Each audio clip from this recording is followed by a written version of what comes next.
इस बीच बरेली पुलिस ने अतीक अहमद के छोटे भाई अशरफ के साले सद्दाम का घर भी सील कर दिया, जिसके लिए एसआईटी पूरे दलबल के साथ सद्दाम के घर पहुंची और उस पर ताला जड़ दिया। बताया गया कि इस किराए के घर में सद्दाम नाम बदल कर रह रहा था। उमेश पाल हत्याकांड के बाद अतीक से जुड़े लोग पुलिस के रडार पर हैं। बिना किसी आईडी के और बिना किसी रेंट एग्रीमेंट के ये व्यक्ति रह रहा था, जिसमें मकान मालिक के द्वारा एक मुकदमा पंजीकृत करवाया गया और इसी शिकायत पर कार्रवाई करते हुए पुलिस ने सद्दाम का घर सील कर दिया। इससे पहले पुलिस ने बरेली से ही 2 लोगों को गिरफ्तार किया था।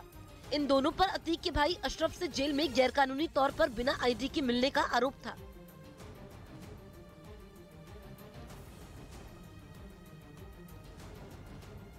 गैंग और उसके रिश्तेदारों पर बड़ी कार्रवाई करने की तैयारी कर रही है।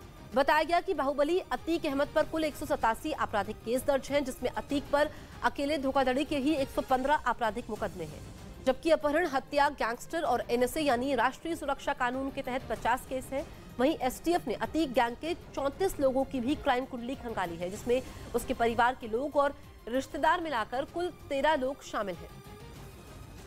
इधर मुंबई के मरोल इलाके की एक हाउसिंग सोसाइटी में 7 मार्च को एक तेंदुए के घुसने से हड़कंप मच गया, जिसका सीसीटीवी वीडियो भी सामने आया, जिसमें तेंदुआ रात के वक्त एक हाउसिंग सोसाइटी के अंदर लोहे के गेट के पास घूमता दिखा, जिसकी जानकारी वन विभाग को दी गई।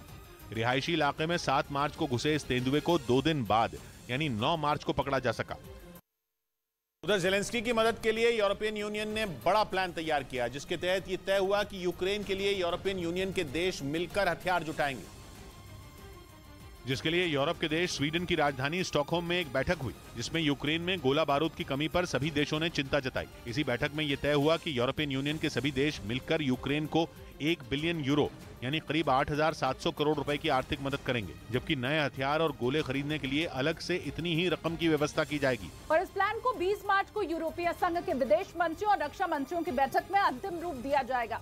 रूस के खिलाफ लोहा ले रहे ज़ेलेंस्की पश्चिमी देशों से लगातार हथियारों की खेप मांग रहे हैं। इसी कड़ी में यूरोपियन यूनियन के सदस्य देशों ने मिलकर उसकी मदद का फैसला लिया।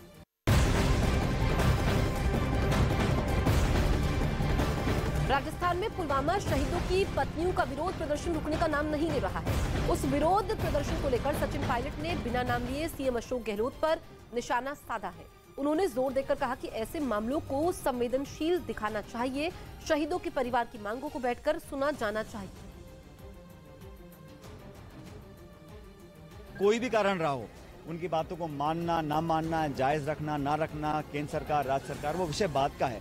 लेकिन जिस प्रकार का ट्रीटमेंट किया, जो मेरे को खुद वो बता रही थी, तो मैं खुद बहुत आहत था और मुझे लगा अगर किसी व्यक्ति ने इस प्रकार की कार्रवाई करवाई है या करी है तो उसकी जांच कराकर उस पर कार्रवाई करनी चाहिए। मेरा मानना है, मैं आज भी इस बात पर कायम हूँ।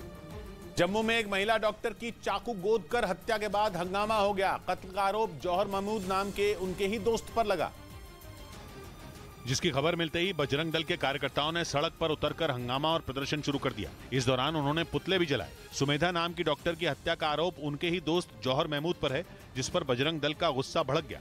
ये सीधा लव जिहाद का एंगल जो है वो सामने नजर आता है। विरोध प्रदर्शन कर रहे लोगों ने सरकार से सख्त कानून बनाने की मांग की। लव जिहाद और धर्मांतरण के ऊपर सख्त कानून बना जाए। पुलिस को डॉक्टर सुमेधा का शव जौहर महमूद के घर में मिला। बताया गया कि जौहर के घर पर ही दोनों में किसी बात पर झगड़ा हुआ और आरोप है कि इसी के बाद जौहर ने उनकी हत्या कर खुद को भी उसी चाकू से घायल कर लिया।